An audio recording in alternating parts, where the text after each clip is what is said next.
করবেন জনাব মাওলানা ফরহাদ হোসেন। আলহামদুলিল্লাহ, ওয়াসসালাতু ওয়াসসালামু আলা রাসূলিল্লাহ।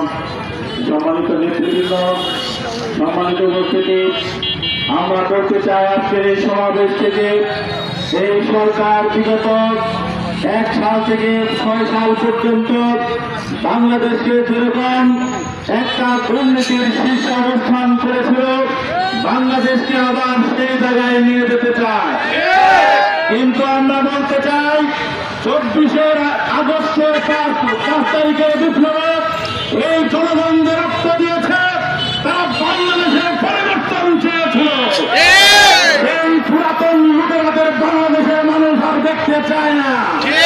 তাই আমরা আজকে এই সমাবেশ থেকে বলতে চাই, অনতিবিলম্বে গণমানুষের দাবি এই গণভোটকে সরকারকে মেনে নিতে হবে। তাহলে সমগ্র দেশের মানুষদেরকে নিয়ে আমরা এর বিরুদ্ধে দুর্বার প্রতিরোধ করে তুলব ইনশাআল্লাহ।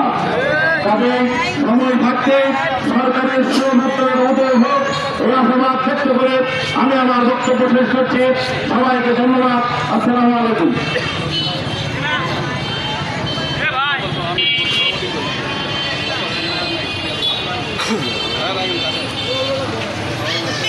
সংগ্রামী সাথী বন্ধুগণ, গণমিছিল পূর্বে এই সমাবেশে এ পর্যায়ে গুরুত্বপূর্ণ বক্তব্য রাখবেন বাংলাদেশ জামাত ইসলামী জামালপুর শাখার সংগ্রামী আমির জনাব অধ্যাপক আল ইমরান সুলতান।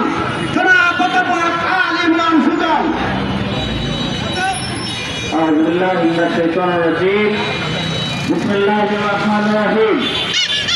11 দলীয় কর্তৃক আয়োজিত আজকের গণমিছিল পূর্ব সমাবেশে উপস্থিত সম্মানিত 11 দলীয় নেতৃবৃন্দ, সামনে সংগ্রামী ভাই বন্ধুগণ, আসসালামু আলাইকুম রাহমাতুল্লাহ।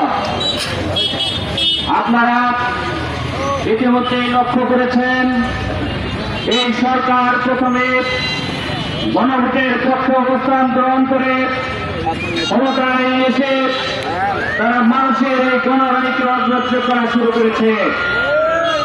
তারা তাদের অবস্থান কখনো পরিষ্কার করেনি। এক দপ্তর দিয়ে তারা মানুষের কাছে একটি ভোটারে পরিণত হয়েছে।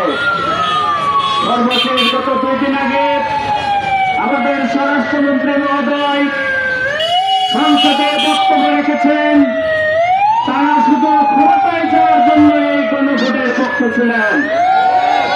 জাতির সাথে এরকম একটি প্রতারণামূলক বক্তব্য সংসদে কিভাবে উপস্থাপন করতে পারে তা আমাদের কৃতজ্ঞ নয়। আমরা স্বরাষ্ট্রমন্ত্রী মহোদয়কে বলতে চাই, ইতিমধ্যে আপনার রহস্যময় আচরণের কারণে বাংলাদেশের মানুষ আপনাকে শিলং সালাউদ্দিন বলে ডাকে।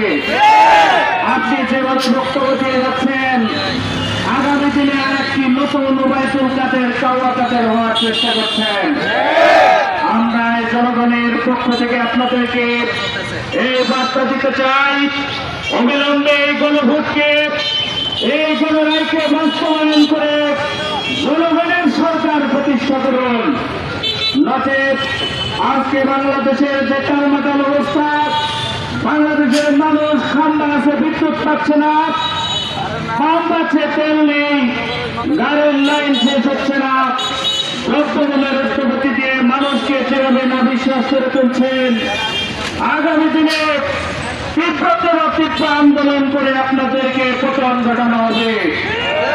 এজন্য সবাই থেকে সাবধান হয়ে যান।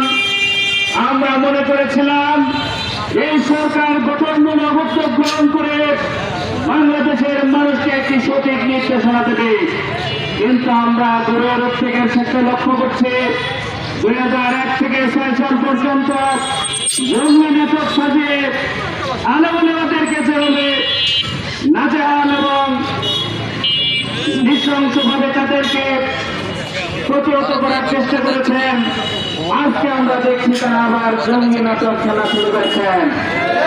আমরা আজকের এই প্রোগ্রামের মাধ্যমে বলতে চাই, শুধু এই জঙ্গি নাটক খেলা দিয়ে বাংলাদেশের মানুষকে আপনি জমিয়ে রাখতে পারবেন না। এই জন্য আজকের এই প্রোগ্রাম থেকে আমরা ঘোষণা দিতে চাই, অবিলম্বে গণরায়কে, গণভোটকে বাস্তবায়ন বাস্তবায়ন করে সংবিধান সংশোধনের মাধ্যমে জনগণের সরকার প্রতিষ্ঠিত করে বাংলাদেশের মানুষের পক্ষে দাঁড়ান। নচেন আরেকটি গণঅভ্যুত্থানের প্রস্তুতি গ্রহণ করা হচ্ছে। মানুষের মনের ভিতরে যে আগ্নেয়গিরির লামা তৈরি হয়েছে, এই লামা যখন উৎকীর্ণ হবে আপনারা পালানোর পথ খুঁজে পাবেন না। আগামী দিনে সেই সংগ্রামে সবাইকে অংশগ্রহণ করার আহ্বান জানিয়ে ধন্যবাদ জানিয়ে শেষ করছি। আসসালামু আলাইকুম ওয়া রাহমাতুল্লাহ। সংগ্রামী সাথী ও বন্ধুগণ, গণভোটের জনরায় বাস্তবায়ন করার লক্ষ্যে বিক্ষোভ পরবর্তী সমাবেশে এ পর্যায়ে বক্তব্য রাখবেন বাংলাদেশ জামায়াত ইসলামী জামালপুর জেলা শাখার কর্মপরিষদের অন্যতম সদস্য জনাব আশেক মাহমুদ শান্ত। জনাব আশেক মাহমুদ শান্ত। আলহামদুলিল্লাহ, 2026-এর নির্বাচনের পরে এদেশের মানুষ মনে করেছিল একটি শান্তিপূর্ণ দেশ প্রতিষ্ঠা হবে, যে দেশ কোনো বৈষম্য থাকবে না, যে দেশে কোনো হাহাকার থাকবে না, যে দেশের মানুষ প্রত্যেকটি মানুষ নিরাপত্তা পাবে। এই জন্য 2024 সালে 5ই আগস্টের বিপ্লব হয়েছিল। ছাত্র জনতা বিপ্লবের মধ্য দিয়ে দেশকে একটি নতুন দেশ রূপান্তর করতে চেয়েছিল, কিন্তু আমরা দেখতে পাচ্ছি বর্তমান সরকার এই দেশটি সংস্কার না করে নতুন বাংলাদেশ করার সিদ্ধান্তকে বাস্তবায়ন না করে তারা পুরাতন বাংলাদেশের বন্দোবস্ত করতে চাচ্ছে। তারা একটি দুর্নীতিমুক্ত দেশ উপহার দেওয়ার পরিবর্তে দুর্নীতিগ্রস্ত দেশ উপহার দেওয়ার জন্য ব্যস্ত হয়েছে।